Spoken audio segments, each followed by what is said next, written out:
Hi everyone, it is 10:15 in New York City and I have been just inundated all day with various updates. I just posted one about my beloved Louisiana and the issues that they are having there.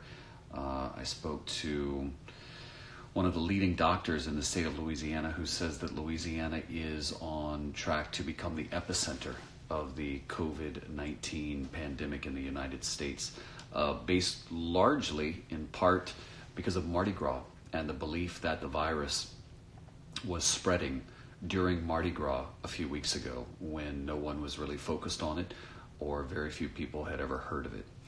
So, having said that, I was going to do 8 o'clock and then 9 o'clock, and now it's 10:15. So, better late than never, but here we are.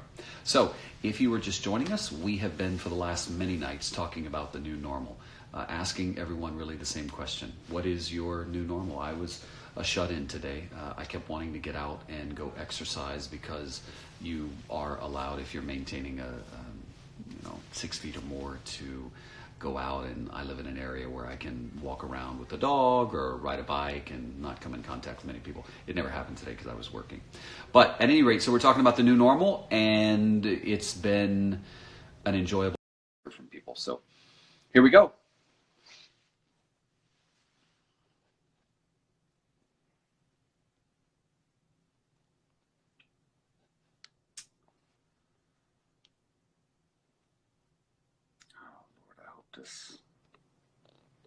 I hope this didn't turn into one of these button A working type situations. If you've been joining us, sometimes Instagram, because there's an abundance of people. It worked. Hi. Hi, what is your name? I'm Paulina. Paulina, where are you in the world? I'm in New York City. Okay, like me. Yeah. Tell me about your new normal. So I actually just got back from Morocco 2 days ago. I believe you spoke with my Wait, brother. are you one of those people? Oh, wait, you're the one whose brother Oh, whoa. Yes. Okay, let me set the scene for everybody. So, oh, wow. So a few days ago, we talked to an individual here who was in Puerto Rico, and he said, my sister is in Morocco. And I said, okay. And he said, there's like 70 or so Americans who are stuck there. Sure enough, I did some research. The president was asked about it the next day. I talked to another lady who her parents, he's actually a man who's the postmaster in Rincon, him and his wife were there. Anyway, long story short, I got an email where the American State Department said, we're coming in, here's the flight, whatever. But I never had a face. It's you. Okay, you're back. Yes, This me. is great. This is great. Yeah. How did you get out?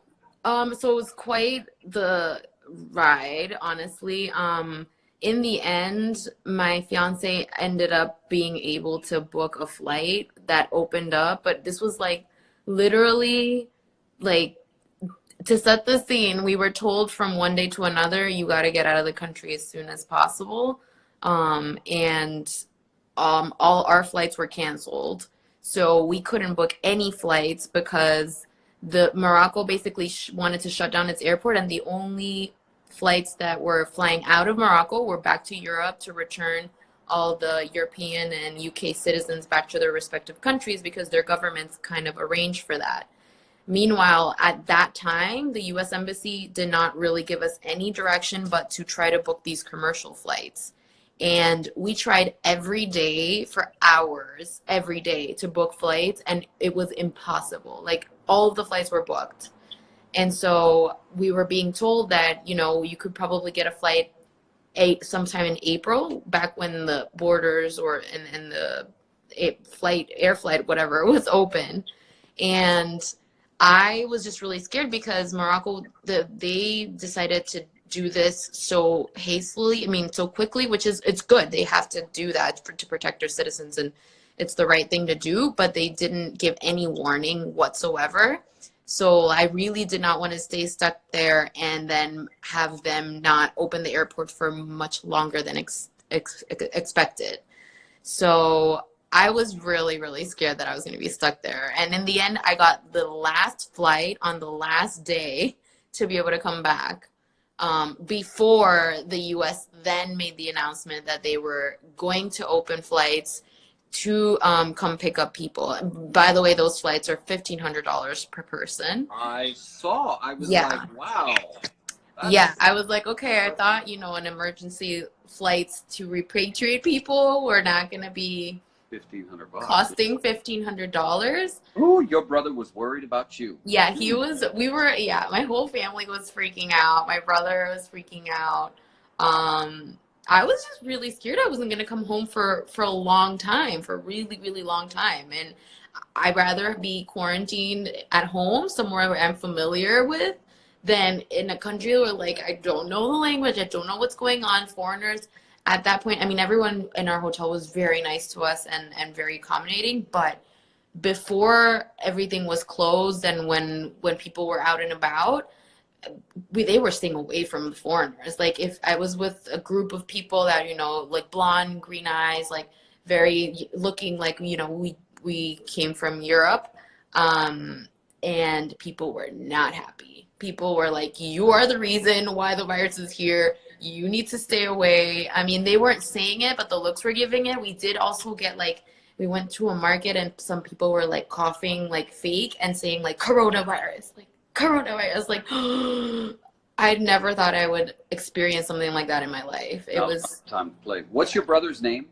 Francisco. He's probably on here. I think he just said, yeah. I'm on, so he's watching. Yeah, Yeah. Francisco was all about getting his sister out of there, and I was like, okay, let me look into. I mean, I hadn't even heard about it. I knew nothing of it. Yeah. And then what's the possibility that another Puerto Rican also happened? Two other Puerto Ricans also happen to be in Morocco. We're everywhere. Puerto Ricans are everywhere. We are everywhere. They are everywhere. I'm so glad you're back, and now you're quarantined for 2 weeks, right? Yeah, I mean, likely I have to call. I work in a hospital, actually, a psychiatry residency program, and I just have to call to see what the protocol is, like how long the quarantine will be for me, things like that. Right.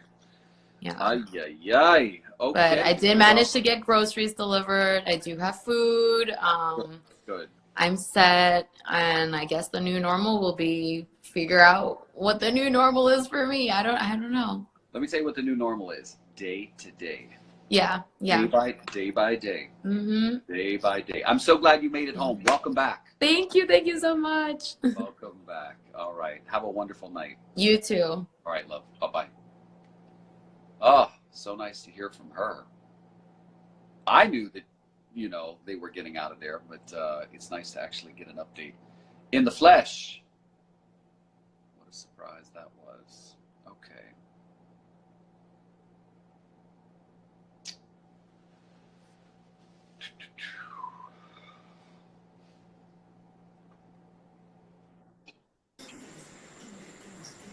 Hi, David.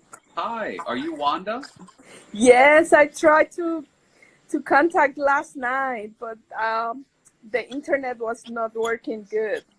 Well, tonight's your lucky night. Where are you in the world? Yeah, I am in San Juan, Puerto Rico. Hold on, it just paused. Tell us again. You're in San Juan, Puerto Rico. Yes. Okay, good. Hold on. My phone charger is not plugged in, and I have 10%. So give me 10 seconds to charge it. Plug it in. Sure. Okay, so tell me about your new normal, Wanda. Well, I work for the government, Okay. Social Security Administration, and we were working last week. But this coming week, we are going to start working from home. Okay. What it's something that scared me is that this agency, I was working from home for 4 years, and the new commissioner stopped this program last November. And when I asked to go back and work from home, the agency say no. Mm.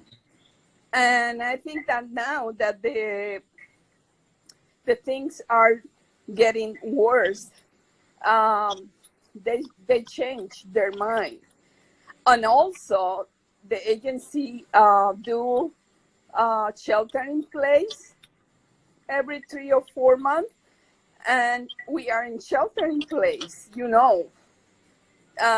cannot have a policy and you have to worry about your employees. You know, it's something that you have to think twice. If you are going to practice something, you have to really practice in a real world, you know?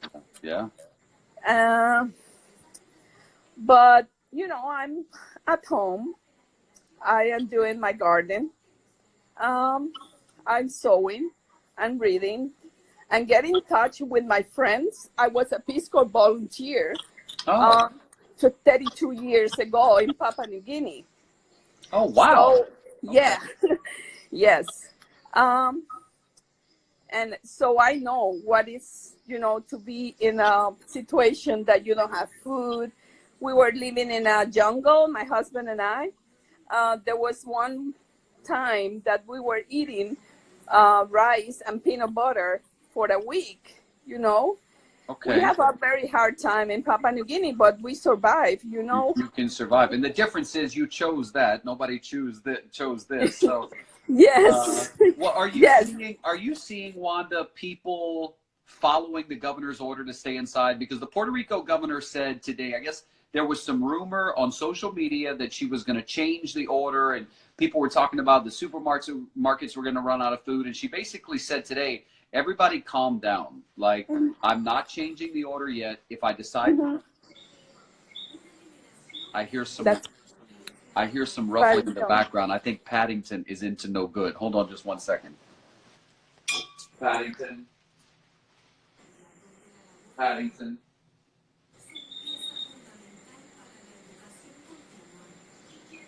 If you're going to get into no good, Paddington, you have to come over here so everybody can see you. So, Wanda, Paddington is my dog, and I heard the bag of treats, and I knew that he had gotten into them. So, I have two dogs. I have a Great Dane, and I have a Bulldog.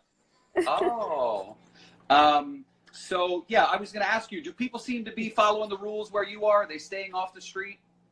I don't think the people are taking this situation seriously. Okay.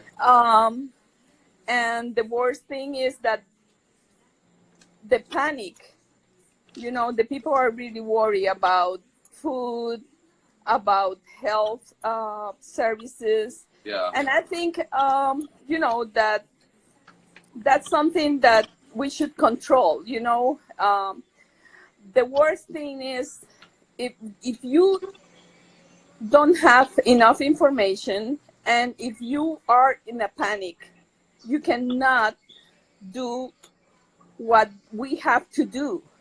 It's like I was listening Chris Como, Yes. and he said, it's not what you do, it's not what your country do for you, it's what you can do for your country. You know, like. Well, I'll tell you this: your country is asking you to do one thing: stay home. Stay home. That's what your country's asking you to do. Stay home. Yes, you have to stay at home, and you have to look for something to keep you busy in the house. You know, I recommend the people not watching too much TV or the news, maybe once a day, because that situation can give you put you in a stress, you know, continuously listening the news, and you know, it's something that you have to do because you have to keep informed, but not the whole day. Not all day. Not all day. Crazy. Not all day. I hear you. Listen, thank you for weighing in. I'm glad you're home. Somebody just said I'm in San Juan too, and the streets look empty to me. So maybe they're clearing out. And maybe now they're empty, but during the day it's pretty busy. Let me tell you, and the supermarkets were full of people. I heard. I saw the pictures. So, well, Wanda, I'm glad you're working from home. Several people from the Social Security Administration had reached out to me saying they had hopefully that they would be able to work from home. So I'm glad that directive was given. Yeah. So thank you for all the information, and thank you to keep in touch with Puerto Rico. Thank you. And you know, these people in Puerto Rico are very special. You know, we are very yeah, they're very special people. Very special. You know, I'm very proud to be a Puerto Rican, and I'm very proud to live here. Yeah. And just want to say thank you for everything you are doing for Puerto Rico, okay? You are welcome. Nice to talk to you, Wanda. Yes, thank you. Have a good night. All right. Paddington, you've had all the treats you're going to get. You've had all the treats. You don't need any more treats. You're good. You're good. You are good. Are you going to eat everything alive now? Good enough. Hello, David. Hi there. What's your name? My name is Mike. Hi, Mike. Where are you in the world? I live in Orlando, Florida, but I'm originally from San Juan, specifically Condado. Okay. What's your new normal like? Well, first off, I want to say it's an honor to speak with you. I truly respect your work and everything you've done for my tiny little island. Thank you. And because everything you do is so honest compared to other news, and because of who you are, it makes it more genuine, and I think that's why we all love you. Oh, thank you, So, Mike. thank you for that. Thank you so much. Thank you. My new normal is new, but not really new. I'm fortunate I'm able to work from home. Okay. I've done that this week, and it's gone well. I haven't really gone anywhere but the supermarket once or twice. Yesterday was probably the first time I went out of the house. In my apartment complex, I'm 200 yards from the lake, so I was able to go with a beer and enjoy the sunset. Yeah. And just have a moment out of here to enjoy what we've all been missing by staying home. Absolutely. Mike, what type of work do you do? I do quality assurance. I do software testing for a company that we have a bunch of locations that repair cell phones, laptops, anything you can plug in, they repair it. And normally I work around a bunch of developers where I can just push away from my desk, turn around, and just chit-chat with them. Here I have to turn around and I chit-chat with my refrigerator or my couch. I was just going to ask you, how is the social isolation? Not as bad as I thought it was going to be. Okay. Because we use, normally, sometimes the developers I work with work from home once or twice a week. So we do chat either through like a audio chat or video. So it's basically the same thing, but now everybody is at home. So yeah, we have our routine meetings via online instead of in person. And sometimes we listen into other meetings just so we can hear voices that we normally see every day. Right. You know, you need some sort of normalcy. I mean, I even, all this week, I did my normal routine I do in the morning for getting ready for work, having breakfast, brushing my teeth. I get dressed. I mean, it's a laid back atmosphere where we can wear, you know, jeans, shorts, and a t-shirt. This week, I've been in gym shorts and a t-shirt, and I even walk out to my car and drive around the building just so it feels like I'm going somewhere, even though I'm not going anywhere. But Mike, I think there's something to that. I believe we were talking to both a teacher and a psychologist, maybe a psychiatrist, who said the degree to which you can maintain some type of normalcy will help you stay somewhat mentally fresh. And she said, get up in the morning, especially with your kids. Get them up, get them going, like act like you're going to have a day. Walk around your house dressed like you would go out. I have to tell you, I could never do that. I'm not getting dressed up to walk around. That would never happen. Like I will lounge around and just feel like I could never do that. But I'm amazed that you actually do it. So you drive around your building just to like feel just so it feels like I've left the house, gone somewhere. That's and amazing. Came back. That's I amazing. haven't done it at the end of I work 10 to 7, so I haven't done it when I'm done working because I'm already home. I want to just get out of my desk chair and get on the couch. So I just do that. But just doing that will sort of keep it kind of normal, and I've suggested it to some of my coworkers when we have our meetings. I'm like, do your normal stuff so that you're still normal. I hear you. I mean, I think it's really smart. And I'm constantly amazed as more people weigh in to hear what they do to keep some sanity, some Yes. rhythm, some consistency, some normalcy, whatever it is for them. And this is for you. You know, you live by yourself. Do you have a pet? No, and that's what's funny, because my sister lives in Fort Lauderdale, and she's been working from home for the last 6 years. She works for a telecommunications company. And when on Sunday, when I'm setting up my laptop and my station like I would at work here at the house, I'm talking to her, I'm FaceTiming with her, I'm going, do you have any tips for what to do while working remote at home? And she says, get out of the house whenever you can. And I was like, well, obviously we can't. Can't do that. Right. You know, she's Right. like, well, you live right on the lake. Go out there when you have lunch, take your lunch break, walk out to the lake, sit on the bench and eat that. She goes, yeah, you're not near anybody, which is great, because That is great. Everyone here has been staying indoors pretty much, but just get out of the house so it feels like you're not stuck in the same place the whole time. Absolutely. She walks the dog, and I was like, man, if I was allowed to have a pet here, I'd be walking that dog all day.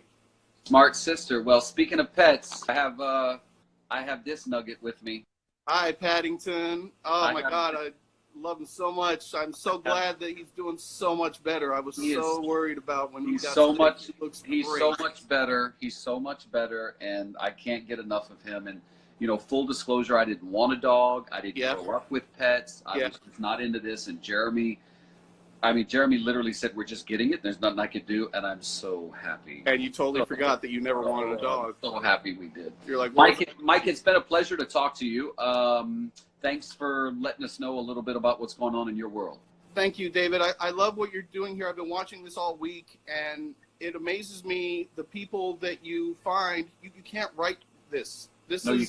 You can't, right? It's so amazing, and every night I find at least one or two people that you're talking to that I can relate to. Like when you spoke with the airline, I think you spoke to a pilot and a flight attendant. I have a coworker whose fiance is a flight attendant for a major airline. Yeah, she's not going to be able to work soon because they're gonna suspend all flights and stuff like that. There are a couple other ones that you've spoken to that I can so relate, because I know somebody that does the same thing. I have friends that are teachers that they eat. A couple of them I know are able to do stuff online. Some of them don't have the supplies because they're not provided to them and stuff. So that makes me happy to hear, because Mike, it's like, you know, you can either watch the news endlessly, or you can watch sitcoms that I don't know. But for me, this is great. And so the fact that you are getting something out of it makes it all worth it. It is. I think everyone's getting something out of this, because we learn stuff like the doctor you had the other night that showed the proper way to put the mask on and the gloves. It's crazy how many people I see my friends posting videos on here that they're going to the supermarket and they're wearing gloves and a mask, but then they're touching stuff. They're showing videos of them holding, oh, look, I'm holding a roll of toilet paper that I found. I'm holding this and this. It's like, okay, but you're cross-contaminating everything now because the gloves you're wearing are pointless now. Right on, Mike. Food service, and I don't know how many times I've swapped gloves because I know I'm touching this. I'm not supposed to touch this because I've touched this and that kind of stuff. So every time I take Paddington out, I put a glove, and when I come back, I looked at the way she, you know, you pinch here, pull, and you tuck it. Well, listen, it was nice to talk to you. Have a wonderful night, and you as well, David. I wish you all the best. Thank you. Good luck to you, and good luck to everybody. Please be safe out there. Thank you, Mike. Thank you. Take care. Very nice guy. Okay, so I'm trying to get in. There is a gentleman who is, I was told, oh Lord, Paddington, stop, who is stuck in Honduras, I believe, and I'm trying to bring him in. His name is, okay, Chris, is your brother on here? Mario? I think I saw him earlier. Paddington, get out. Get out. Get out. See, that's the problem. I give you treats, and no. And then you turn into a terror. See, that's the problem. That is the problem. All right, where is... Let me see if Chris... Let's try and get Chris on to understand if Mario is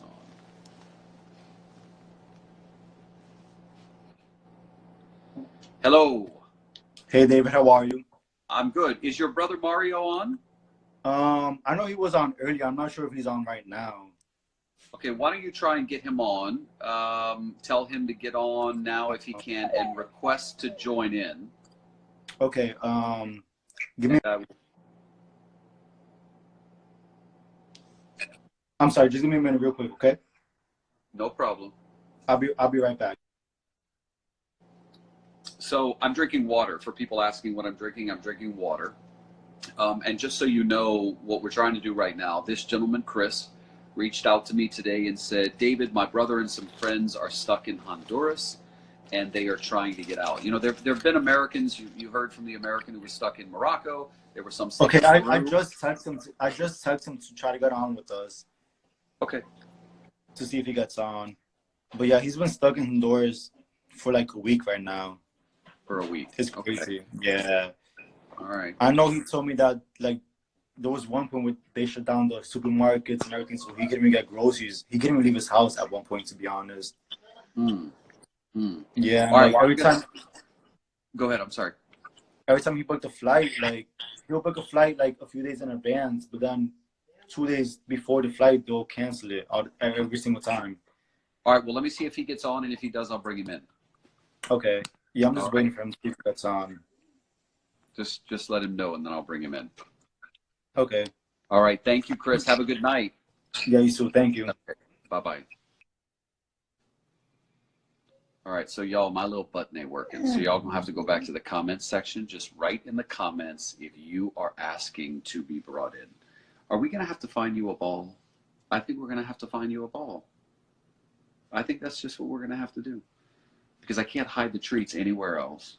And you want the treats. It's just not going to work. It's just not going to work. Somebody said I'm drinking rum. Ain't nothing wrong with drinking rum. We're not drinking rum, huh, Paddington? No, we're not drinking rum. No, we're not drinking rum. Room temperature water. Everybody was telling me the other night, don't drink cold water. Hello. Oh my God, hi. Hi, what is your name? I'm Jasmine. Hello, Jasmine. Where are you in the world? I'm in West Hartford, Connecticut. Okay, and tell me about your new normal.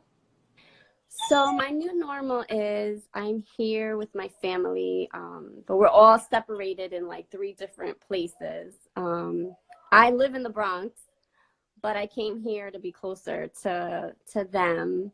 Okay. When you say we're separated, is this separated in 3 different places under one roof? No, 3 separate places. So my sister's in her place. My mom and my grandmother and my stepdad, who are high risk, are at a different place. And then I'm here with my toddler and my 18-year-old brother, and we're here at a different place. Okay. To kind of just minimize the interaction and the risk. I have a niece who has sickle cell disease. And yeah, so that's been very, very difficult because, you know, she's definitely high risk. I mean, she's had over 100 blood transfusions. She's only 10 years old. Over 100. Yeah. Oh my God. Yeah. I have to tell you, if there is a piece that my colleague John LaPook did for 60 minutes about sickle cell, and it will give you hope. Really? So I encourage you when we get off of here to go online and just Google 60 minutes sickle cell and watch that piece. Share it with your family. Yeah, I definitely will. I mean, it's like it's scary because, you know, even just last week, you know, she had a fever and a cough. My sister took her to the ER. They didn't test her. They told her they didn't have the test. Yeah. So it's been interesting. You know, now, you know, I told my sister, just make sure you stay on top of it because, you know, it could turn for her very quickly. I mean, you know, she has to be hospitalized when she has a fever, which I don't understand. Right. So I don't understand why they didn't make an attempt, but you know, it is what it is at this point. Anything more you want to say about the new normal? I mean, that's pretty much it. It's just been home taking care of the toddler. He's bouncing off the walls. You know, for me particularly, it's been hard because, you know, my partner, his dad passed away in October. And so it's like crisis 1 followed by crisis 2. And so it's like, I hear it's been an interesting. I hear it. Are you finding, have you been watching some of this? I've been watching a lot of it. It's so interesting. I love it. I was just going to ask you, is it doing something for you? For me, yeah, because it definitely helps me see other people's experience and kind of helps me feel like a little bit connected to other people. It kind of just helps me kind of escape a little bit for a few minutes, even if it's people I don't even know. Of course. And I love hearing the different stories and seeing the different people. You know, we're Puerto Rican as well, so it's kind of like, you know, so it's awesome what you're doing. I really appreciate. I know all these you know, these other people appreciate it as well. It's definitely an escape. What I get is the joy that from hearing you say that you're something. I mean, we're stuck. We're stuck, and we're stuck not because we're in jail. We're stuck because we're acting responsibly. We're stuck because we're following the rules. We're stuck because we want to protect ourselves and those we love. Yeah. And so let's make the best of it. And this is one way to do it.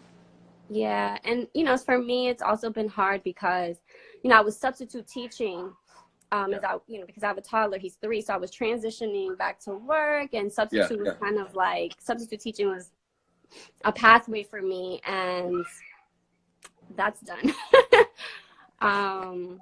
So it's hard. Yep. It's hard on that end too. I hear you, and I thank you for waiting. Okay, thank you. Have a wonderful night. You too. All right, bye-bye. All right, so you got to leave a comment saying, David, I would like to talk, and I will bring you in. Just post a comment. The usual button that I have to sort of go through and see who all is in the queue is not working. So luckily I found another way to do it. Another way to do it. Just write in the comments, David, would you bring me in?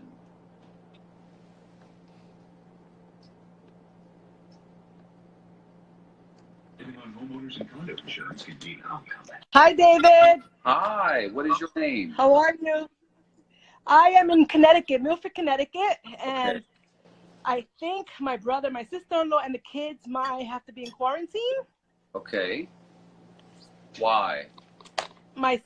Because my sister-in-law should have shut down her office. We work in the dental field, and they were still working Tuesday, Wednesday, Thursday. Uh-oh. Paddington, get down. Paddington, behave. Thank you. Thank you. You see, the problem is you give him one treat and then it's off. Down! Paddington. Hey. You gotta stay down.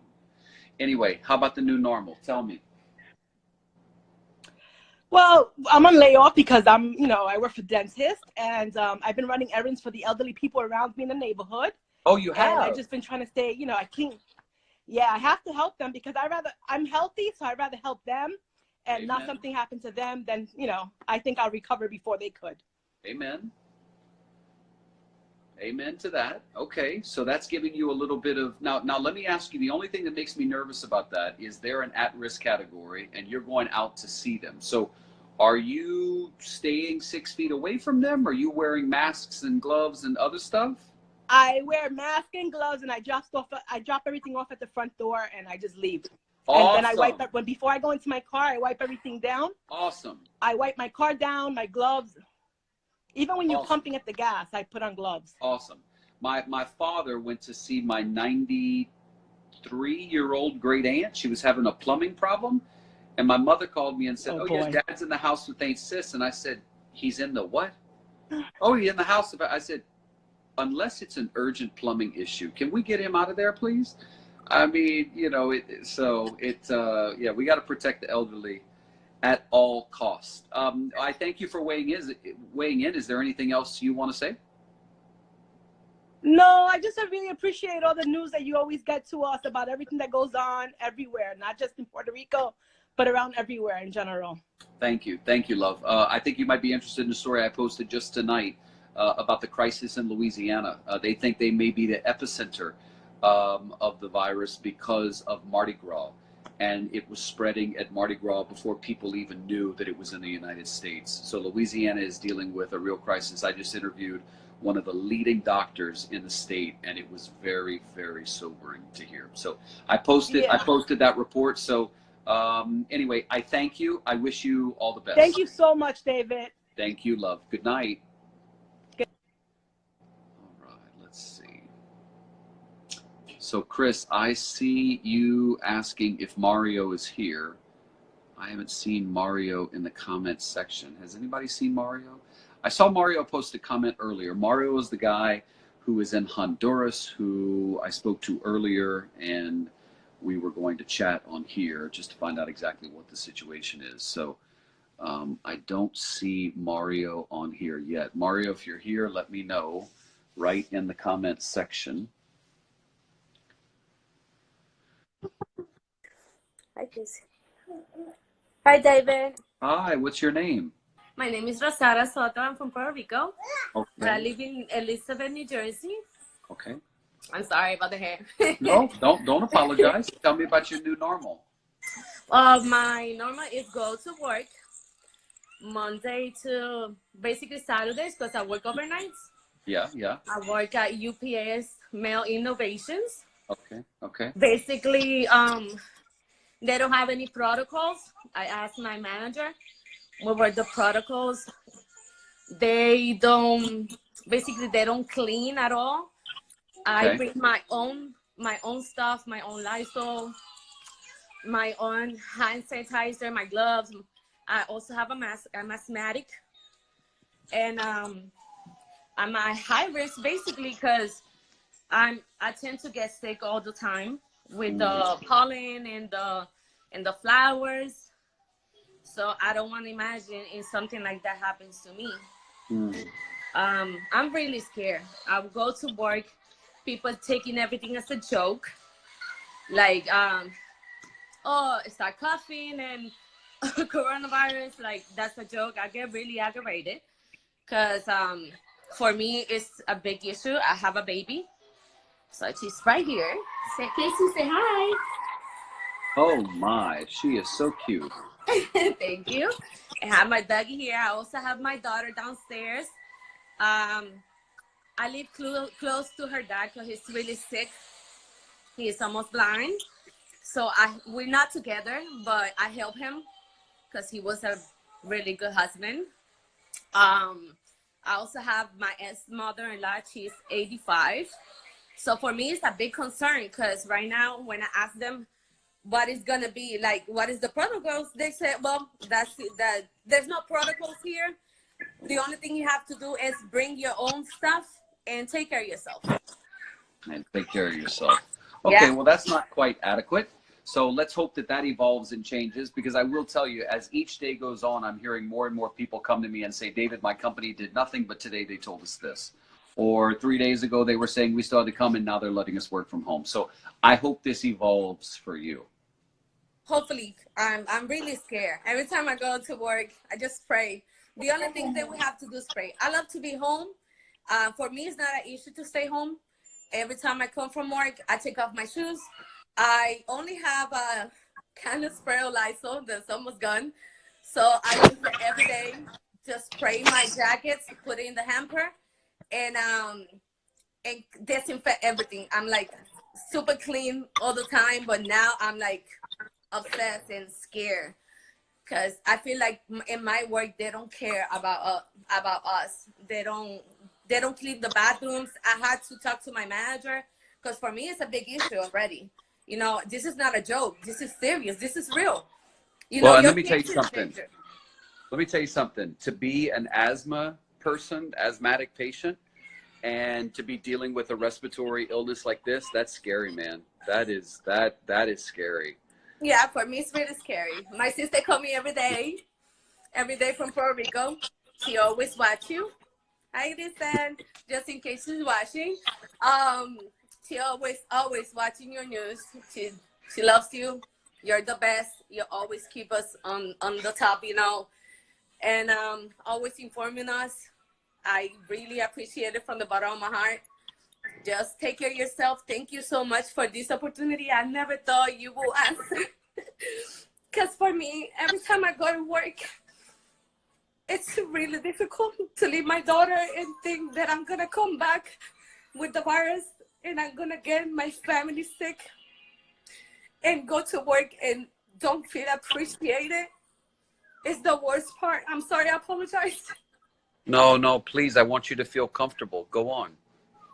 For me, it's really hard. I rather don't go out at all.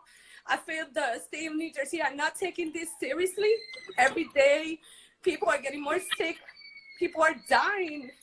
And for me, being an asthmatic and being most of the time sick, for me, and I have to work to go to work, because if I don't go to work, literally they're gonna fire me. They're firing people already, so I cannot afford that.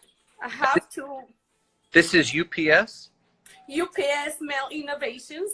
They send, it's a joke, because they send emails. They care about the customers and they care about the employees. They don't care. They don't care at all. They don't care at all. They don't do anything. I also spoke with my manager about the bathroom, but I also told him, you know what, you should put flyers in Spanish and English. That way people understand this is not a joke. They need to wash their hands. They need to be careful. They need to bring their own supplies. Because when I asked what were the procedures, he said, oh, you have to bring your own stuff. I've been working 3 months in here, and you never said nothing to me. They never said that I had to clean my station. I always clean, because I'm always cleaning everywhere that I go. So for me, it's not an issue, because like I'm allergic to dust. So working environment like that, for me, I have to be cleaning. I have to have the place spotless. But what about the others? You know, those people that come sick and they don't take care of themselves. Why are they allowing people sick? Why are they allowing people not to do the procedures that we have to do?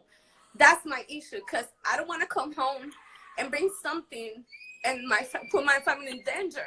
You know, they're sick already. They're really sick. And I don't want to lose my family. I don't want to lose anybody from my family. I'm like, I see the news and I don't know how people can be like they don't care. Like, this is not a joke. I'm just really scared. I don't want to get out of my house. People are complaining because they're inside. I'm complaining because I'm out. I just want to be in. I just want to be in. I don't want to go out at all. I went to a supermarket today, and I don't want people to get close to me at all, because I feel like I'm gonna get sick. I know I'm a little bit paranoid. No. But listen, you are what you are, and so I hear you, and you're working through some of this, and you know, I think I would never tell you what to do for yourself, but there arguably has never been a more appropriate time to tell them how you really feel. I don't want you to lose your job, but that may not be the right job for you. And it's not okay to go somewhere where you feel unsafe. Yeah, And I'm a medical assistant. I'm a doctor's assistant, but I don't work in the field because I used to get really sick. So, and you're saying, are you saying UPS, like United Postal Service? Like the people wear the brown uniforms like FedEx, UPS, FedEx, right? Yeah, but they have UPS. They have the big UPS, and they have the UPS Mail Innovations. That's part of UPS. That's part of UPS. Got it. And I just can't understand how a company as big as UPS. I mean, is there not a HR department that you can elevate this to beyond your boss? They don't care. They don't care. They don't. They. Sometimes you go to work, and after you get there, they say, you know what, we don't need you today. And we got people like driving forklift and without permissions, without OSHA regulations. You know, they have to know how to drive a forklift. I've seen people, you know, under the influence of drugs and also under the influence of alcohol. So, you know, and I said something, you know, I don't want to sound like a snitch, but, you know, when you put my life at risk, when you're backing up on the forklift and you don't even look, you know, for me, it's an issue. For me, it's a big issue. I have a family waiting for me in my house. I don't want to, you know, I don't want to get hurt. You can afford to go to the hospital right now because it's dangerous already, you know? And you're not a part of a union or anything that could protect you or have, you know, okay. No, I've only been there 3 months. It's going to be What 3 will months you, now. when do you go back to work? Monday?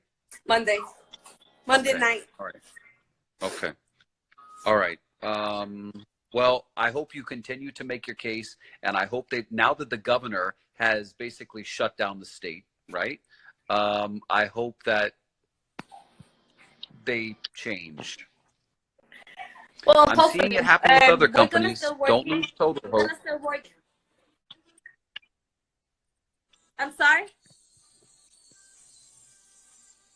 I'm losing you. I said, don't lose hope. Yeah. No, I never lose hope. I pray every day. You know, I believe in God. There's always a God to help us. There's always good people like you that help us and keep us in touch with everything that's going on. You know, there's a lot of hope. I know Good. there's a lot of people taking care of us. Also, you know, my family in Puerto Rico, they're always like calling me and drive me crazy sometimes. That's what family does. Drive each other I crazy. know. That's just that's when you know it's family. So listen, thank you for sharing your story. I hope you feel a little bit better now in terms of being heard than you felt before. Yes, God bless you. I swear I appreciate it from the bottom of my heart because I wanted to be here. I want a solution. You know, I don't want more people to get sick. I don't want more families like losing family members. I want to see my mom. I want to see my sister. You know, I want to see my family. I want to see my daughter grow up. You know, I do everything I do for them. Stay 6 feet away. Use a mask if you have. Use a glove. If you don't have a proper mask, cover your face with something. I mean, do the very least that you can and stay the heck away from people. Like anybody and everybody. Stay the heck away from people. Yeah. People come to give me a hug. I'm like, stop. No, not today. I'm so not sorry. today. You want to give me some love? You can send me an emoji of hearts. I That's know. all I was like, I throw you a kiss, but stay away from me. Exactly. Have a wonderful night. Thank you for sharing your story. Thank you so much. You're the best. You're the best. I love you, David. Take care of yourself. Bye-bye. Good night.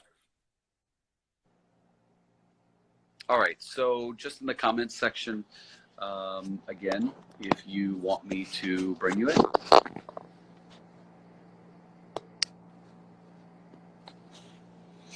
Air hug. Air hug's a good idea. Air hug is a good idea. Although you got to get somewhat close for an air hug, so I wouldn't even be doing air hugs.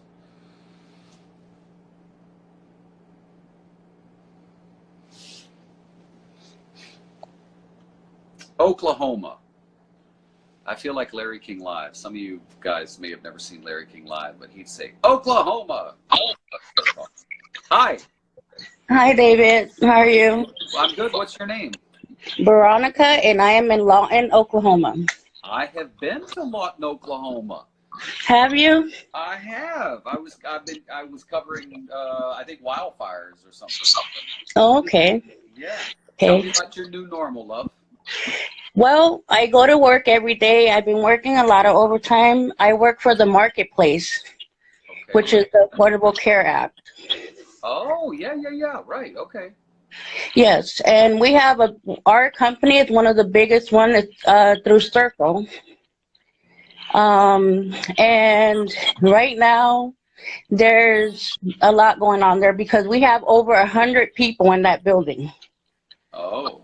Yes, and our mayor stated that there should be no more than 10 people meeting at a time, and you have Right. to stay 6 feet away from each other. Right. We have cubicles in our building. We are maybe they have a split between an empty cubicle from each other. We have sanitizing wipes. We have sanitizer, but we have to bring our own. Okay. People are so worried. We haven't had a positive case here. They started testing yesterday. There is positive in Oklahoma City and all around, but our town has not had a positive. We don't know yet. It's just really scary. I'm scared for my mother. My mother is around 63 years old.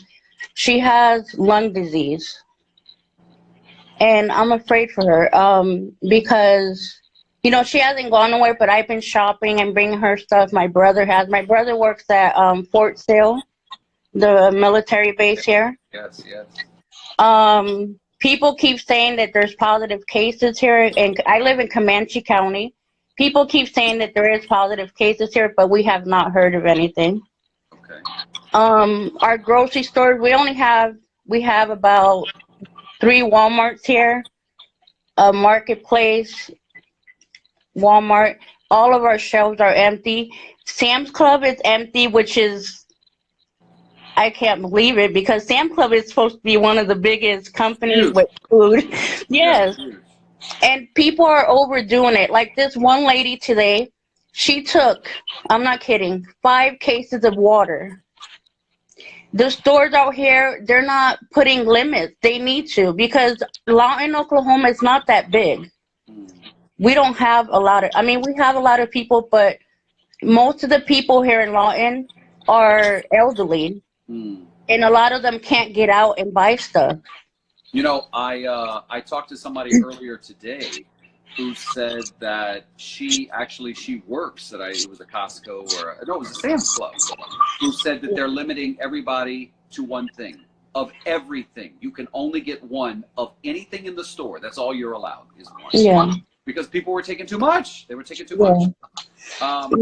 Well, listen, I'm glad you chimed in. It's good to kind of go into the middle of the country and see how things are going there. Yeah. Well, I was raised in Hawaii, in Oahu. Oh.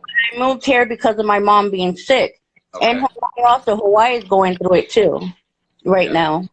I have family in Gurabo, Puerto Rico. I have family in Connecticut.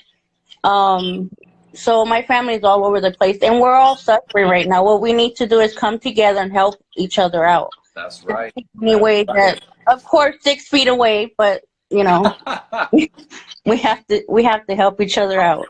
Come help me, but stand 6 to 7 feet away. Yes. Listen, very nice to meet you, and thanks for chiming in. Nice to meet you too. You have a good night. You too, love. Good night. Bye. Good night. Okay, let's see.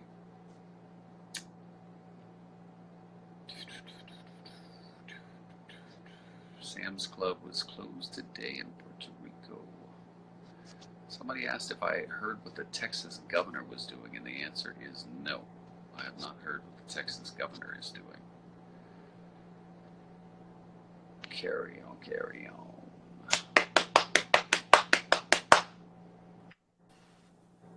Hi, David. Hi, what is your name? Loretta. I'm calling from, or I'm with you live from Southern California near Laguna Beach. Oh, I love it. Okay. Tell me about your new normal. Well, I already work from home, so it's basically my normal. Yeah. However, like today's incident, I went out to Dana Point, going to walk my dog, assuming it was going to be empty and barely anybody there. However, I drive up, and it's literally like a summer day. It's packed with cars, people down on the beach, walking dogs, picnicking, the whole 9 yards. It was truly shocking to me. Even with the governor issuing that thing saying stay the hell home. Yes. Is it permissible to walk your dog under the executive order? I believe it is. Okay, yeah. I'm not 100%, but I believe it is. Yeah. But even though there was a lot of people, I made sure, anytime anyone was coming near me, I would walk the opposite direction. Yeah. It's like, don't get near me. But I had to be outside because I live in an apartment. Yeah. I'm single, just with my dog. So it's not like I can go over to my family's house because everyone's sort of spread apart in Southern California. Right, right. So it's not like I live next door. Yeah. But so I needed to get out, but it was just very strange to see everybody out there acting like it was another summer day. Here's the interesting thing. I live right along the West Side Highway in New York, and I can see like this big path of running, and it's I would say it's 80% empty. You still have, you know, the 20%, but I mean, New York is a ghost town right now. I'm looking out the window, and it is just a ghost town. It reminds me of Christmas Day when everybody, you know, is gone. Yeah. In there. Yeah, definitely. Well, I'm glad you weighed in, and you know, this could be a long haul for us. This could be a long haul. Absolutely. I hope it's over sooner than later because I have plans to go to Europe in August. So. Okay. All right. Yeah. August seems far enough out to where there's no need to cancel yet. But it's like if you get to July 1st, like you kind of, yeah. Right. Right. Well, so. Nice talking to you. You too. Thanks for everything you're doing. Thank you, ma'am. Have a wonderful night. You too. Bye-bye. Bye-bye.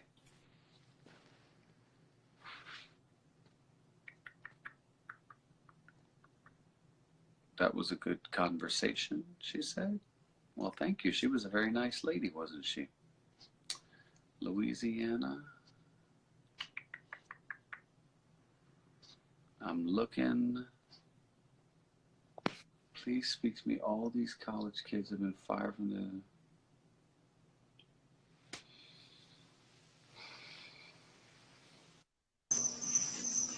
Hello. Hi. Hi. How are you? I'm good. What is your name? My name is Monica. Okay, so what did you want to tell me? Okay, so I feel like there's not a lot of talking about the Disney situation. What's the situation? I'm a single mom. My husband got sick about 4 years ago. He passed away a year ago. I have a big house and I had to rent my rooms to kids or people that work for Disney. I have Josh, I have Louis, I have John, and all of them work for Disney. And the one is not getting paid because he works for the Four Seasons and the Four Seasons is not paying him. The two are getting paid only at the end of the month. But I've seen so many people displaced because they were in the college program. And you know how they bring them from abroad or from other parts of the country. And they get the college program and they get fed and they get to work for Disney and they get paid. 7,000 kids last week were displaced because the college program ended. 7 in Orlando. So I feel like there's not enough awareness on that. Of course you know about Florida. Of course you know about Orlando has thrives on tourists and everything. And right here, right now, we're struggling. All the businesses have been closed. It's like a domino effect. Like we're closing this, we're closing this, we're closing this, we're closing downtown Orlando. I don't know if you ever been to downtown Orlando. All the businesses are closed. So I feel like there's not enough things being done in Orlando right now. And I feel so bad for these college kids because I heard so many stories from them. And that's what they came here for.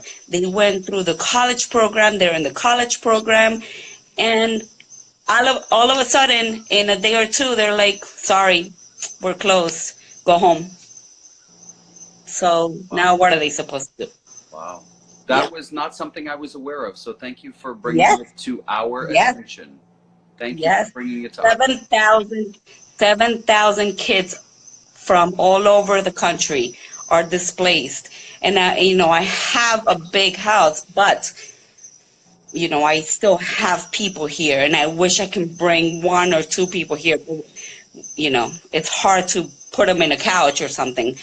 But it just sucks because you don't know what else to do for these people, and it's so sad. And my one. Well, we got cut by the Instagram police. 11:16 in the east, 8:16 in the west. We are back on. I'll give it a moment to bring people in, but once I hit that 1 hour mark on social media, on Instagram, it cuts it off. So.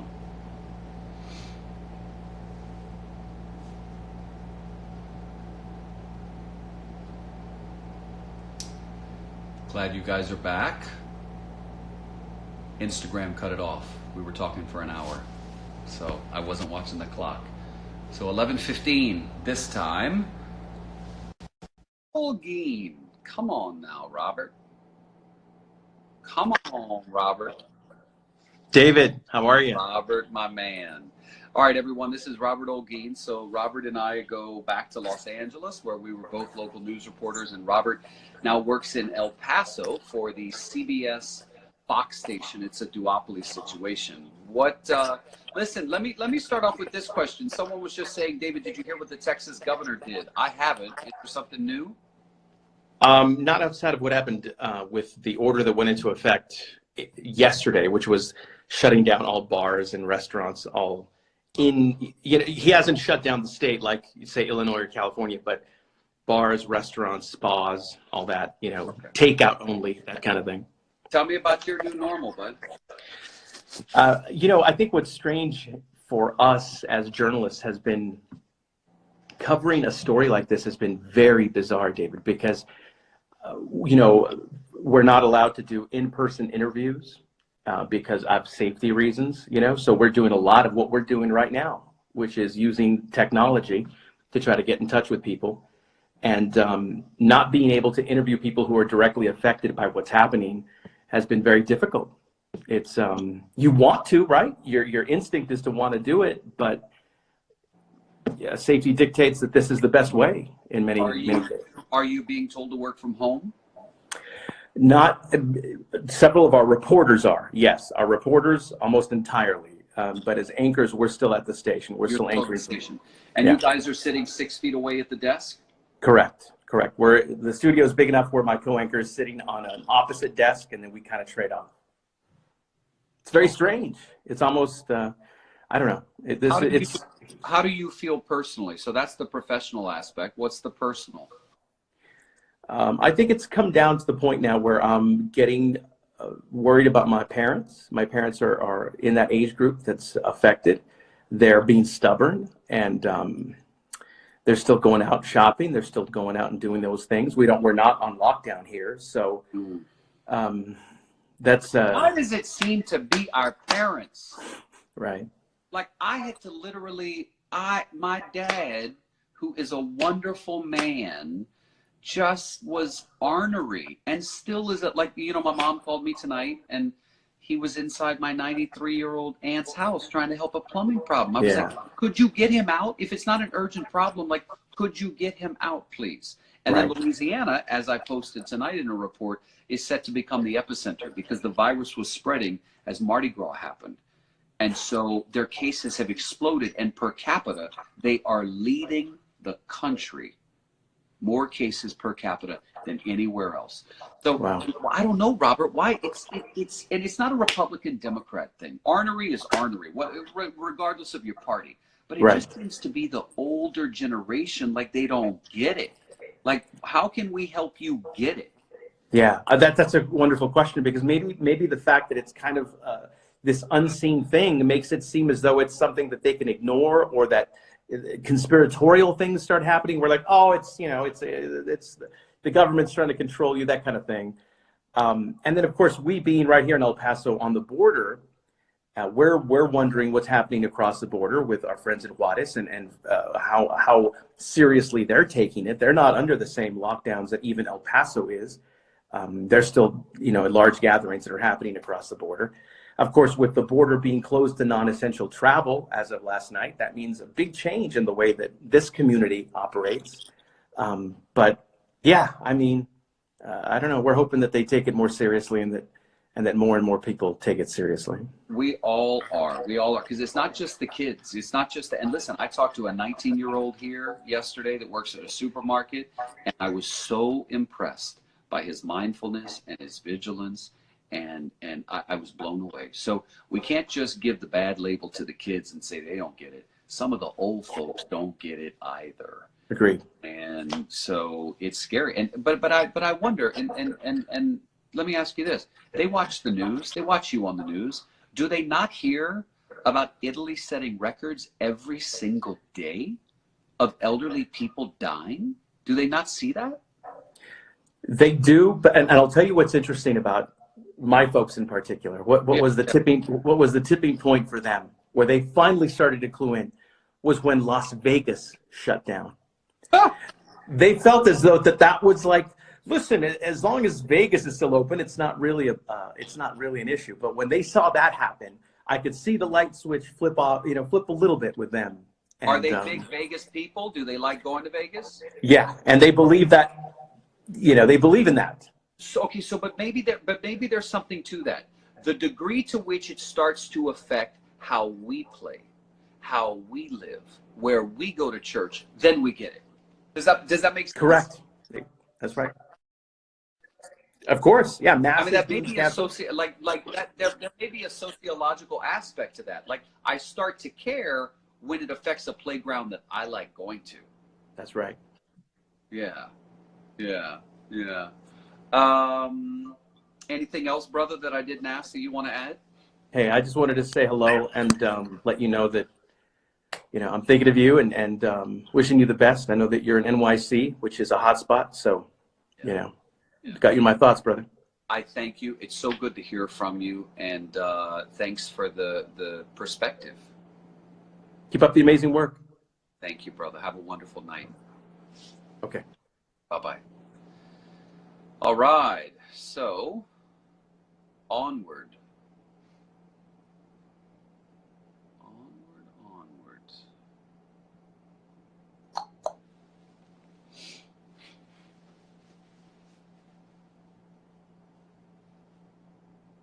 Lock your dad down. My mom's got him on a tight leash. She got him on a tight leash. All right, so that's not working. So let's do G Riviera. I know you keep saying bring me in, but I don't. Every time I click, it ain't working. It ain't working.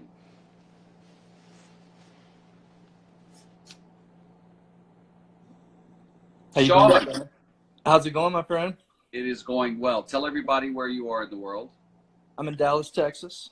Okay. And it's a lot different here than it's been in a long time. I don't think I've ever imagined seeing this place like this, but I went to the store today. I got like the last gallon of milk.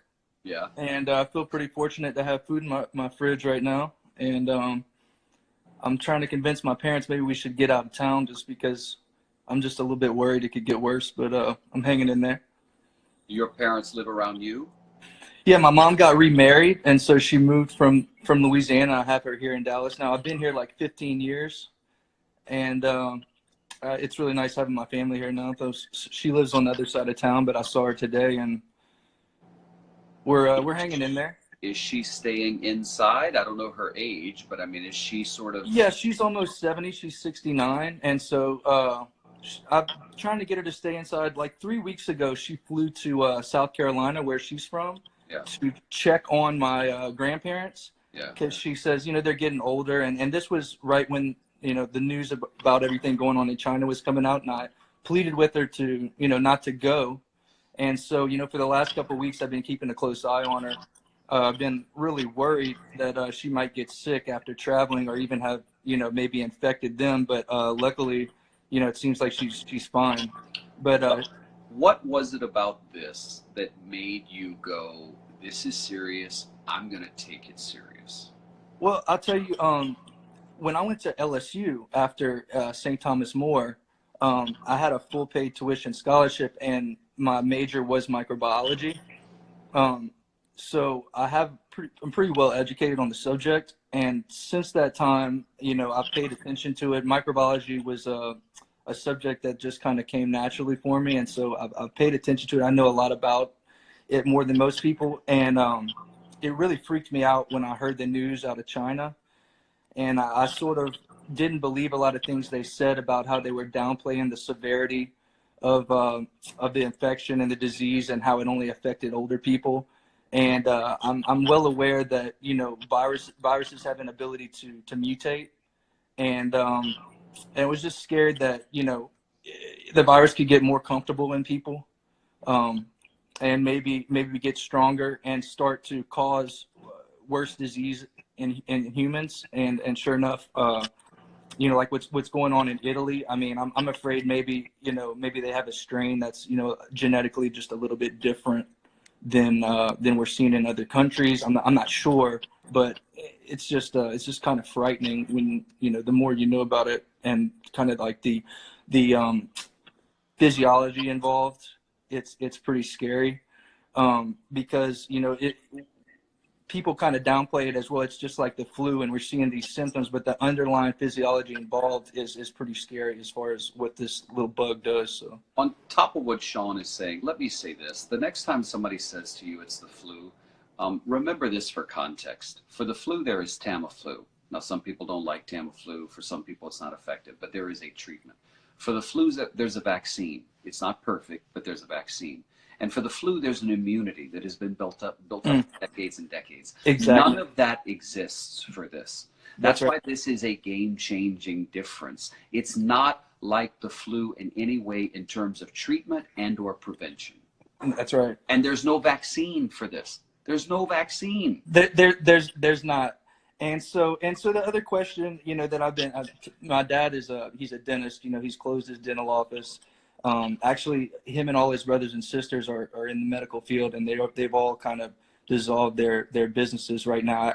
He actually convinced his little brother in Lafayette to close his dental office, for the sake of his large staff and everything else. But yeah, it's crazy times we're in right now.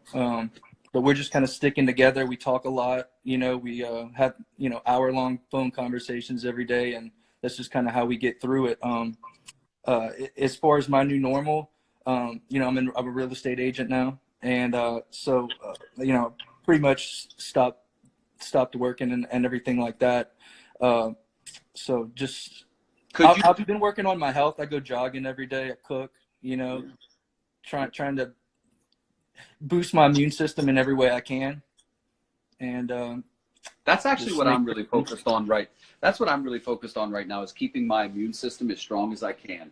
And let me say something, guys. 8 hours of sleep goes a long way.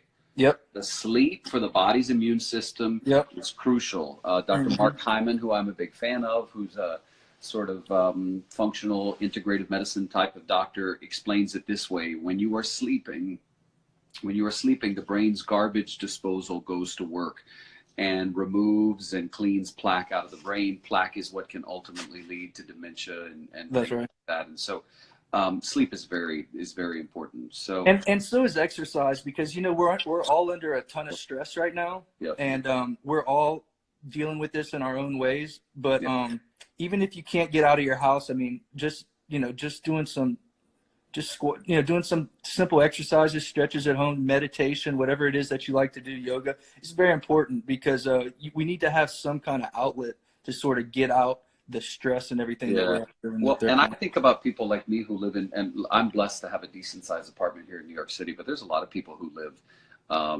in very tiny places, and to stay in there all the time, that'll mess with your mind. But I want everybody to know there are plenty of places around the country, gyms and the such, that are offering free classes on Facebook and even on Instagram that you can follow and become. Sean, I appreciate you weighing in. Yeah. Just let me throw one more thing at you. I have kind of a crazy story. Okay.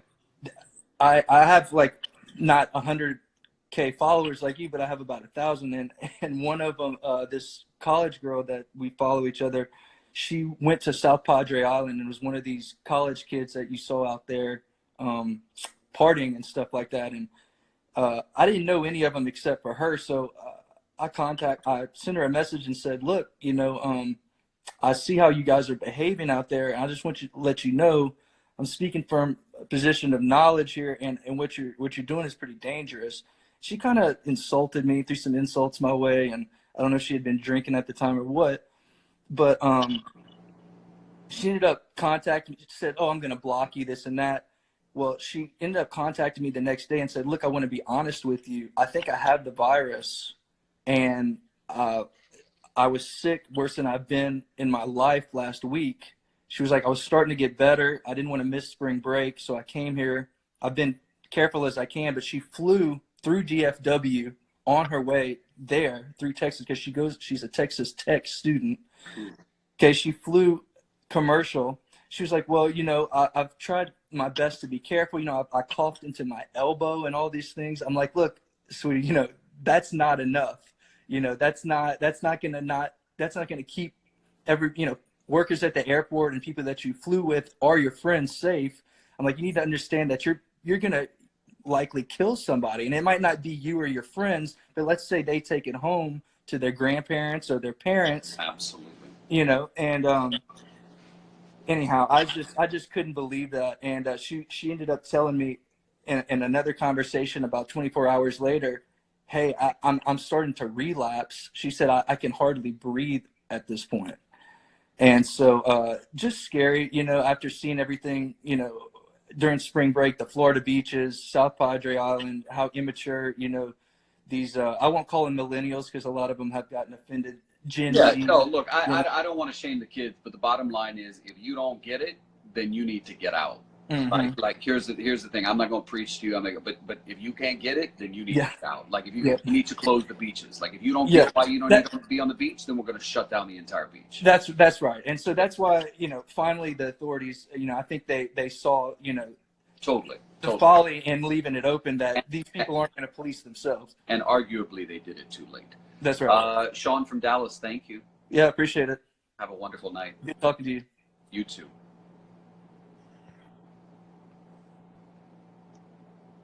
All right.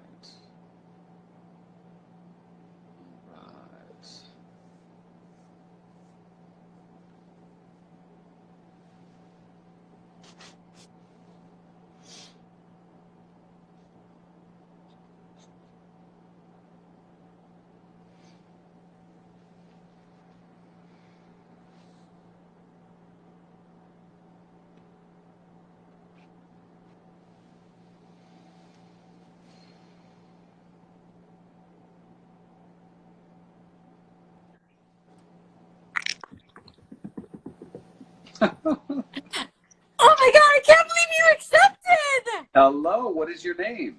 Hi, I'm Emmeline Ramos. Emily, where are you in the world? I'm in Orlando, Florida right now, but I'm originally from Chicago. I'm a Chicago girl. Chicago girl. So what's the new normal like in your part of Orlando?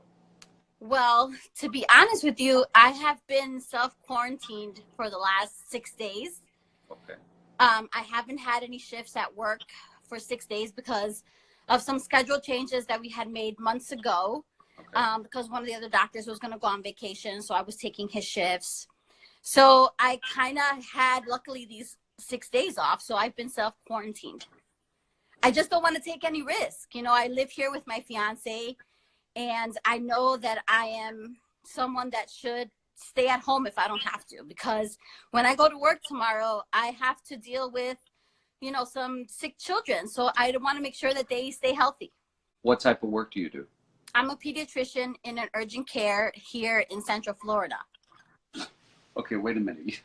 You buried the lead. You're a medical provider. Yeah. You're somebody we need.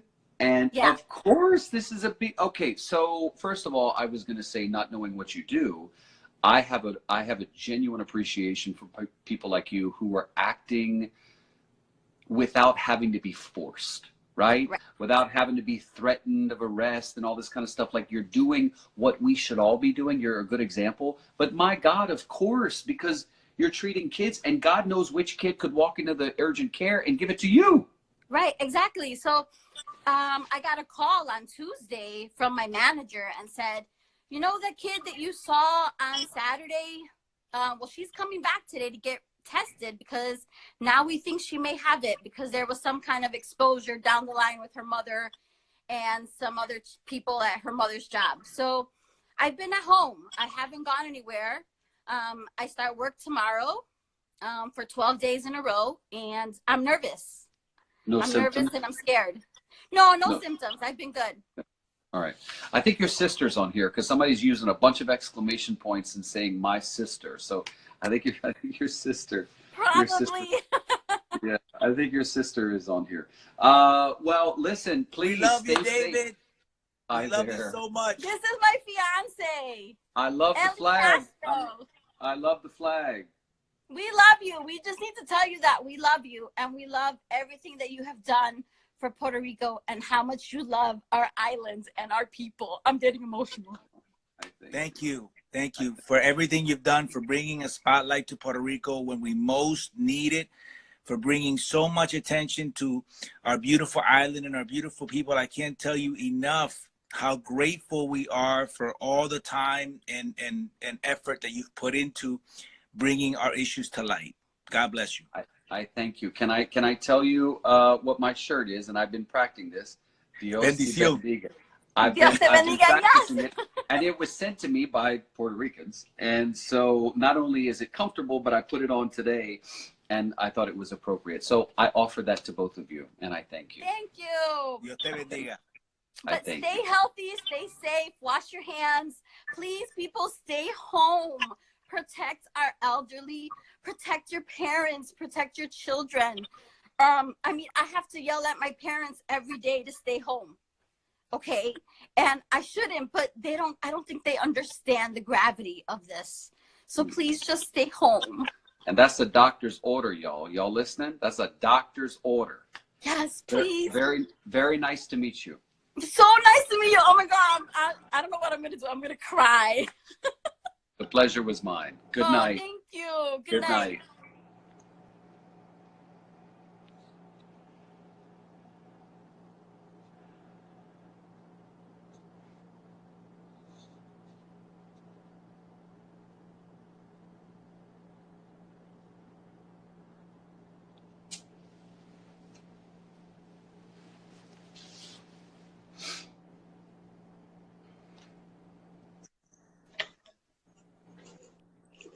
Hi, David. Hi, what is your name?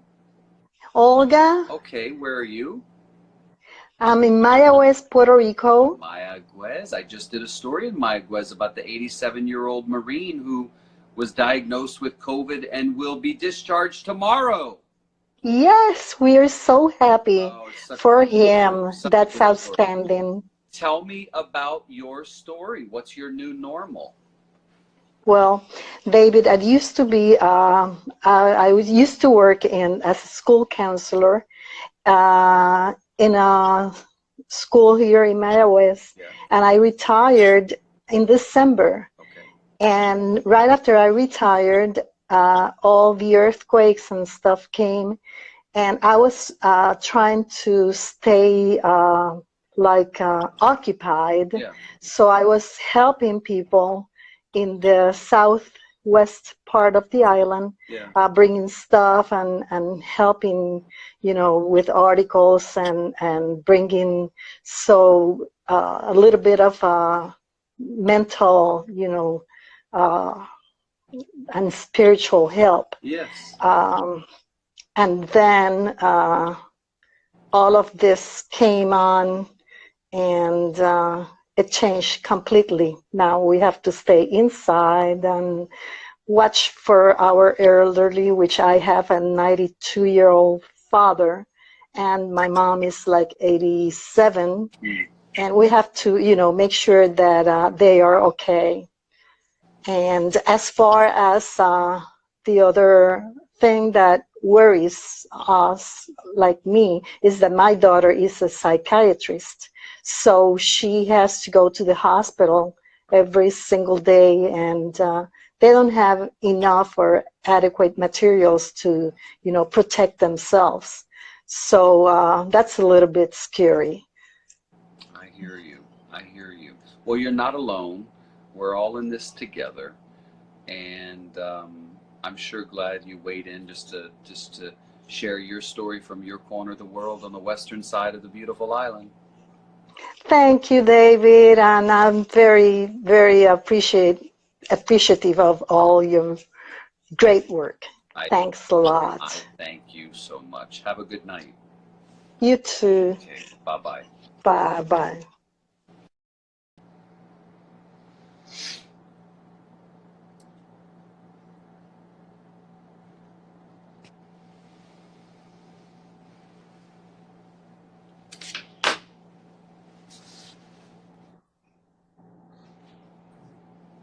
Hello, David. Hi. This is my grandma. She's with me here. We're from Orlando, Florida. Thank Hi. you What is so what much is your for grandmother? everything that you do. What's her name? You are in. Her name is Aida. Hello. Hello. Tell her I send my best. He sends the best. This is life, abuela. She's from Puerto Rico, Comerio, Puerto Rico. And she's now living with us here in Orlando, Florida. We want to thank you for everything that you do. You are such an incredible human being. And I call you like, you're our brother. You're Puerto Rico's brother. Oh. You are such an incredible person. And you spend all of your time and all of your energy to help all of us. And it really means the world to everybody. Everybody that I know appreciates your work. You are just such an incredible human being. And all you do is spread light and love. I just wanted to tell you that. I thank you. I try. I may not get it right every time, but every time I try really hard. You're doing an incredible job. And tell me about your new normal, where you are in the world. What's your situation?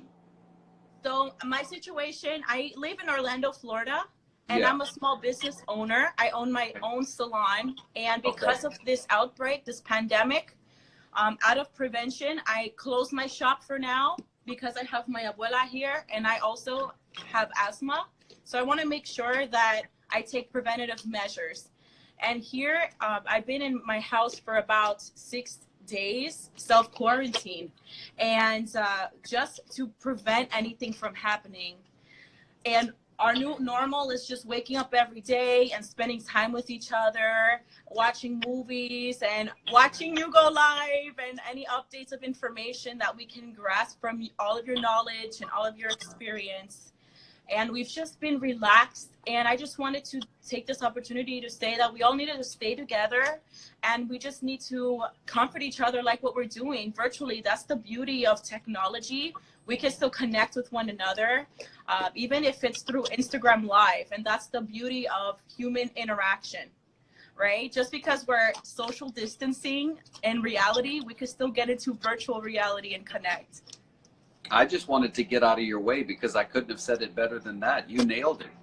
And I love you with her. I was very close to my grandmother, and I miss her dearly. And when I see other people showing kindness and love to their grandparent, it makes me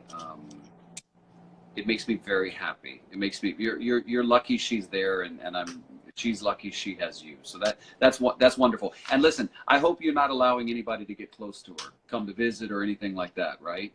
No, and we've been taking preventative measures with Lysol. We've been cleaning everything. Anytime somebody comes over, we keep the distance and we sanitize our hands. Everything is a beautiful preventative measure. What a joy to hear from you. The pleasure is mine. Thank you so much for choosing me to connect with you here on live and to connect with everybody who's online. You guys, it's going to be okay if we just stick together and stay positive. We're going to be okay. We just have to continue to just self-isolate and let's just respect that, you know. I agree. Yeah, because I see pictures of people going out, going to the beach, but that's not, we got to be courteous to one another. I We agree. really do. Thank you for sharing the inspiration. You're welcome. Thank you for all that you do. Thank you. Have a wonderful night. You do the same. Thank you so much. Chris Salinas, I see you still on here. Did we ever get Mario from Honduras? Is Mario on here? Because I'm not seeing him in the queue. I don't see Mario anywhere in here. Mario from Honduras. I thought I saw him on earlier. Hello. Hello. Hi, how are you? I am okay. I thank you for asking. Who are you and where are you? So my name is Betsy Santiago. I Betsy? am Betsy and I live in what? Did I lose you there? Sorry. We lost you at I live in Westchester, Pennsylvania. Okay. Tell me about the new normal in Westchester, Pennsylvania. So my new normal is pretty much relaxing and enjoying my 17-year-old son that has senioritis right now. Oh, And, I bet he does. and my father is 82 that lives with us. So I work in the medical field as an optician. And so we just shut down yesterday. My main concern obviously was getting my father sick. And we've been trying, quarantine and just do the right thing. But I just wanted to mention that parents, we need to talk to our teens, especially like my son. He didn't seem at the beginning taking things seriously about this coronavirus. So we had to address some situation with him because he just said, oh, it's just a cold, it's another cold, it's nothing big. And I'm very concerned because I see all these young kids out there driving, just having fun at parks, grocery stores. We need to talk to our kids and explain the situation, the gravity of this, because they can make things even worse on top of that. I mean, I don't want to say anything bad about them, but we need to talk to them. It needs to be, I feel like we're not having a conversation with our teens. Look, and I'm listen. guilty. I should have started from the beginning. I'm not a parent, but I think you're offering some really good guidance tonight because at the end of the day, it is incumbent upon us. As a journalist, I try and do my role to inform people based on the information I'm getting from the experts. But it's also incumbent upon the parents to talk to their kids because how can you expect an 18-year-old to fully understand the gravity of what's happening? First of all, I think at 18, I would have been more scared than anything. Yeah. So when we inform people, we also have to be mindful of whether fear is going to overcome fact. And if they're more fearful than they're more aware of the fact, then they need talking to, not shaming, not ignoring, not, that's why I've been very mindful about, these kids at the beach. Yeah, it looks ridiculous, but how many of their parents called them? Because I promise you, if I'd have been at that beach and I'd have, whatever, my father would have called me back home. My dad would have had a talking to, right? I would have come to understand. Now the reality is I basically had to have a talking to my dad, like to get him to, knucklehead to get it. But you bring up a really good. But you're the first parent, I think, who has brought up the idea of we need to sit our kids down. We need to sit them down and we need to help them understand and we need to let him ask questions because, so often they're like, yeah, it's fine. It's like, And that's where it's like, I think we need to show him some things and we need to tell him some things that kind of make him go, oh, okay. Yes. He works at a grocery store. Sorry, I didn't mean to cut you off. He works at a grocery store and, it's his first job. So he's excited about it, but he pushes carts.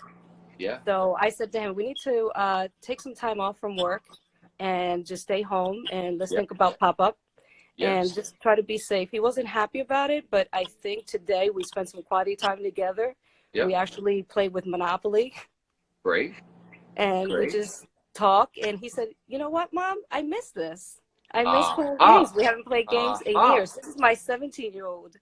So it was just let's take the opportunity to just enjoy ourselves with our family and then just do quality time, What's And interesting just, is he's at a point where he's about to like check out anyway. Like I'm out. yes. And so to have this quality time Hmm. is a blessing, especially at that age. Amen. This has been Amen for really good. that. I'm so glad you came in and offered a Yes. little bit of love.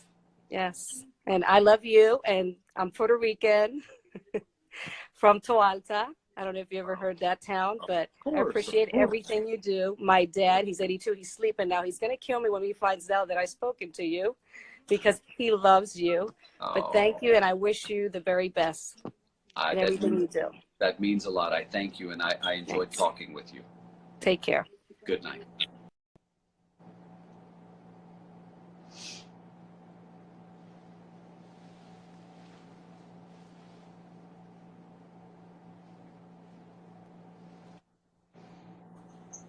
Oh my gosh. Hello There there. you are. How are you? I'm good. I'm good. My name's Doug. I'm in Portland, Oregon. Portland, Oregon. Tell me what the situation is in Portland for you. Well, it's been quite a trip. I'm a real estate agent, and my work is basically all my clients have canceled. And it's, you know, being self-employed, I kind of feel like we're being overlooked because I'm not employed, so to speak. And that's, you know, I have a 10-year-old daughter and an ex-husband who is also self-employed, and he's does speaker support graphics for major corporate events, and he's been doing this for like 20 years, and now his calendar's completely wiped. So now we're both, I'm like speechless, to be honest with you, because, you know, I've put so much investment, time, and energy in building my career, and so is he. And I almost feel like this is a first world problem, especially, you know, I've been following you since, you know, your reports back in Puerto Rico, and I particularly like your style because you're so authentic and real, and so I really appreciate that about you. So, but anyway, that is my story, and I have no idea how things are going to pan out. Well, your story is a very important story. And one of the questions I have listening to you is, would you be in a situation to be able to file for unemployment? I'm not, no one's employed me. I'm an independent contractor. See what I mean? Yeah, I do. That's interesting. So are you just someone who sort of gets lost in the middle? You know, I mean, honestly, I don't know. I was reading about the Small Business Administration providing disaster assistance to small businesses. So Yep. I haven't quite looked into that, and I kind of wonder if that might be an option. They're working very hard. I spoke with a congresswoman tonight from New York about a separate issue, and she said, David, literally, we've been on the phone all day, Small Business Association, talking about it. And she said she told me to expect some kind of announcement about that Wednesday or Thursday of next week. So, yeah, it you know, it's not just affecting poor people or white people or brown people or women or farmers, it's everybody, right? It's a real estate agent like yourself. It's a psychiatrist from New York. Yeah. A farmer from Puerto Rico. Yep. You know, my dad said to me, my parents are retired, and the business that they sold when they retired, they retained the buildings, and so they're like a landlord. And they're financially stable. But my dad said to me, he goes, I'm waiting on a call from the people who are in the building to say we may not be able to make rent next month. And it occurred to me that people like my father, who's a landlord, and other people are going to need to give a little bit of grace, right? And that grace, sure, you can go a month without paying, or we won't repo your car this month. You know, everybody's going to have to show a little kindness. Yeah, and so essentially, what I've been doing is I've just been like going through my bank statement, looking at all of the automatic expenses or automatic payments that I've been doing to my liabilities, you know, whether it's a car payment or a mortgage payment, or I have small business loan payments. And I've been asking for like 3 months of deferment, basically, like student loans. I still have student loans from 20 years ago, you know, and so, and that's the only thing I know to do at this time, other than, you know, I mean, like I see that the Trump administration is putting forth maybe cash payments Correct. to individuals. And to me, like a $1,400 cash payment or whatever is not, I know for a lot of people who that would be a great assistance, but for me, it's not a long-term solution to a very, it's not a short-term solution to a very long-term problem, I guess is what I'm trying to say. I hear you. You know, on the stock market, there are breakers. And so when the stock market hits a certain number, the breaker triggers and it stops for a minute to stop the dramatic fall. Uh-huh. What are the breakers in your life that you have said, if I hit this, I'm going to do that? And if I hit this, I'm going to be forced to do that? That's a good question. I think that it's human nature to go into panic and make rash decisions. Mm-hmm. And so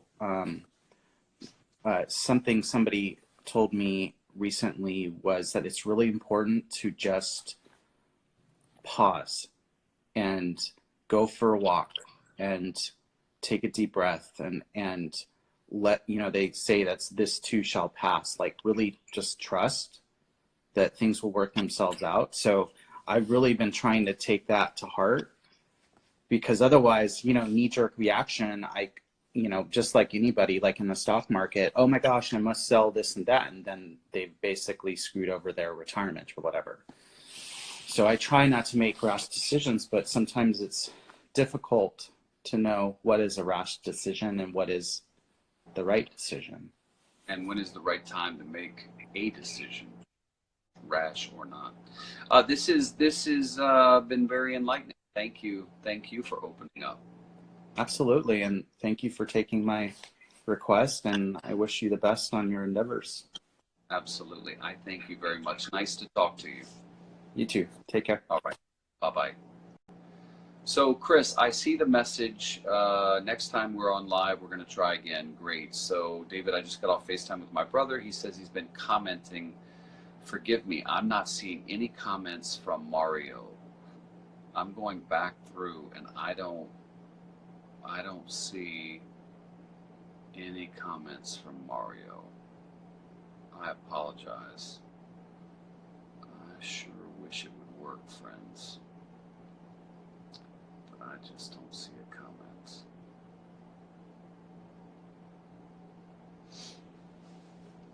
This person's name on Instagram is Pepsi Cola.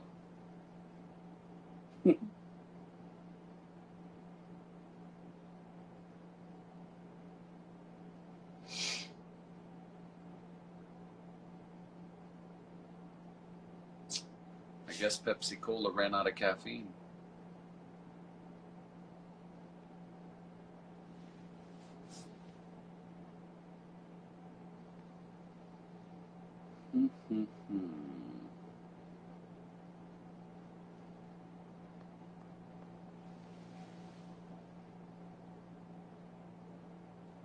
Let's talk about the new system they're setting up.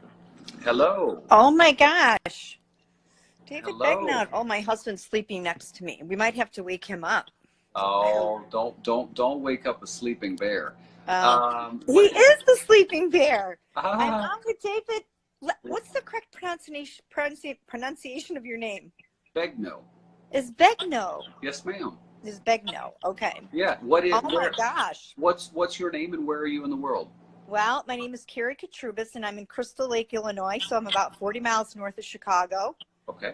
Yeah, and I have named you the patron saint of Puerto Rico. Well, it's a place I care about deeply. So. Yes. So Yeah. that's my nickname for you, and I've been telling so many people about you, and that if they're not following you, they need to. I have a lot of family in Puerto Rico, in San Juan, San Lorenzo, Caguas, Dorado. So, but first off, I just want to thank you for everything that you are doing and have done and continue to do, and how much love that you show the Puerto Rican people. Yeah, so my new normal is just kind of being cooped up in the house, staying away from my parents. My dad has Parkinson's, and he has a lot of other health issues. So the last time I saw my parents was was last Friday. And so, yeah, my biggest concern is for my parents and also my husband. So he has been considered an essential worker. He goes out, he is a sheet metal worker for Local 265 in Chicago. Okay. And so he is doing service calls, making sure that, people have heat, and he is going into a lot of facilities. The company he works for has a lot of contracts with nursing homes. So, the way I put it is I feel like I'm living in a high risk environment here, just because my husband has to go out every day. So when he comes home, I'm making sure that, everything comes off. Please go take a shower. Yep. He's using gloves on the job, and he's using an N95 mask, the masks that are in high demand. So, he's using a mask. So, I mean, that's really my biggest concern at this point, is that treating it like we might possibly already be infected. That's the best way. Listen, Dr. Anthony Fauci said, if Yeah. you're overreacting, you're doing the right thing. Yeah. That's the bottom line. That's the bottom line. Yeah.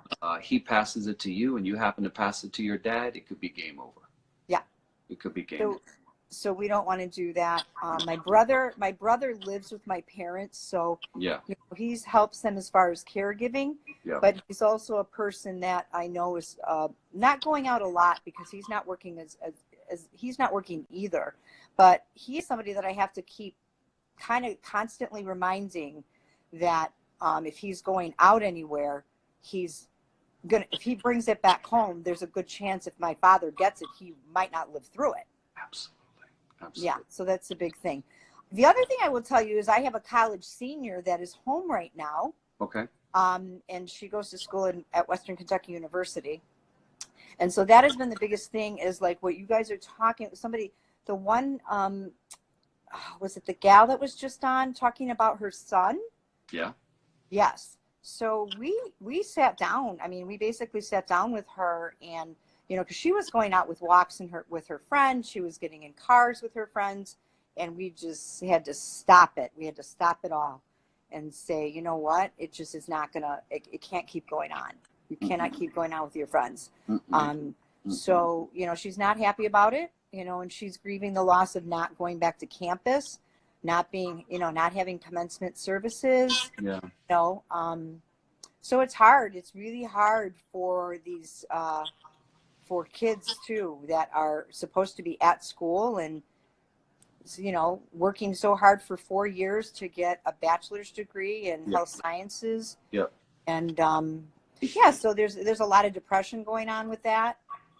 One thing just occurred to me, if I may, and I certainly am nobody to tell a parent what to do, because I'm not a parent, but I know as a kid, what I would appreciate is if my dad set me down, that rather than just telling me it's really bad, if he presented me with the facts.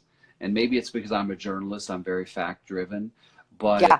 I would have to think, your daughter, as you continue to have those conversations, it might be good to say to her, hey, listen, here's why it's so important to me. I want to show you A, B, and C. And let her see it for herself, because these are not facts mom made up. These are facts that you brought to her, and you allow her to say, oh, okay. Facts are empowering to the person. Absolutely. And so. Yeah, we were definitely doing some of that as well. I mean, we were just saying, you can't go out. This is a bad thing. We're both trying to read and keep up with podcasts and any type of anything that is educating us on the coronavirus. Love and it. Love it. yeah, so that's been really good. She actually turned me on to a podcast. Is it Joe Rogan? Do you know who that is? I've heard, yeah. He interviewed a medical researcher from the University of Minnesota, and it's about an hour and a half. So we listened to it in chunks last week, and it was a great podcast. She's the one who told me about it. So just to get educated on actually this pandemic. I'm gonna start doing some interviews. Your signal is breaking up, so I'm going to say thank you. And how serious? Can you hear me? It is. Oh no! Oh no! We lost you. We lost you, love. Your signal was breaking up really bad. But thank you. Thank you. Hi there. Hey, David, how are you? I'm good. How are you? What is your name, sir?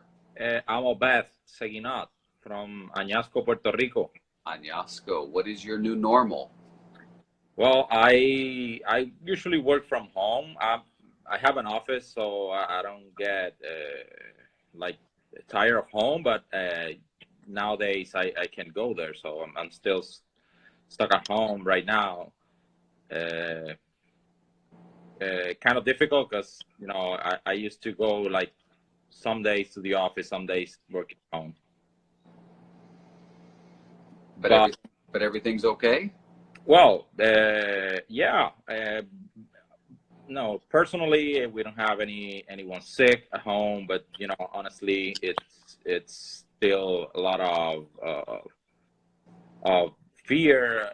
I'm not scared personally, but I'm a business owner. I'm a consultant, business consultant to do e-commerce consulting, and our top clients they can't sell, they can fulfill orders, they can't do anything at all. So they're I'm scared that they'll not be able to pay for in the meantime. So it's kind of a dark future right now. So I hear you. Is there anything else you want us to know?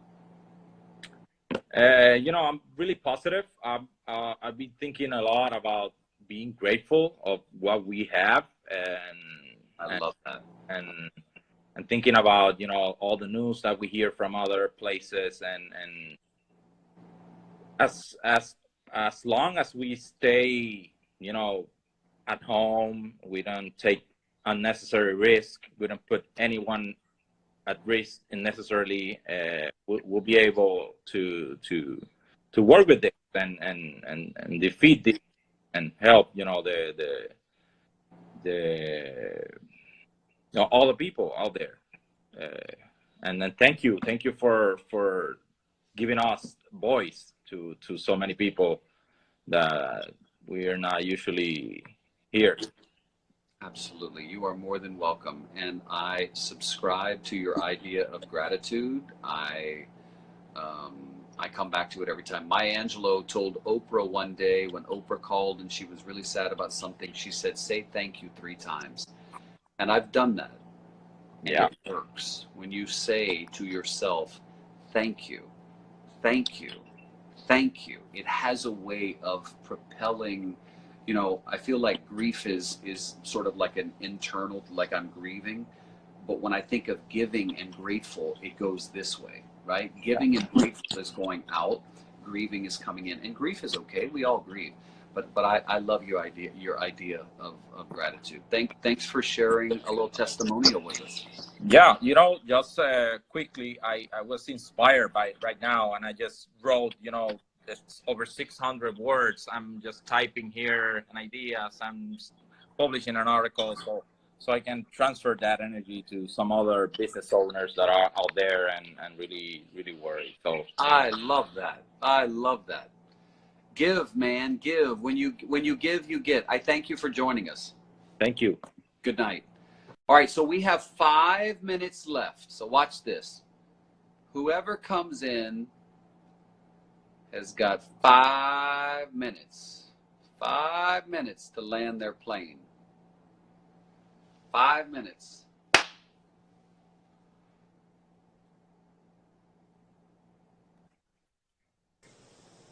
Hi there.